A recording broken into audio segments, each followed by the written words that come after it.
তো বন্ধুরা সকালের খাবার নিয়ে বসে গেছি। তো আজকের সকালে কি মেনু করেছি দেখো। এখানে আছে ভাত, এই যে আছে মাছের ডিম।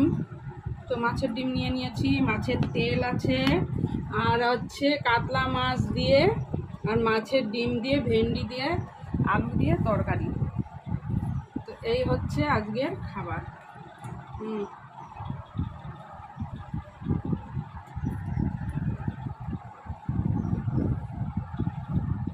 তেলটা নিয়ে নে।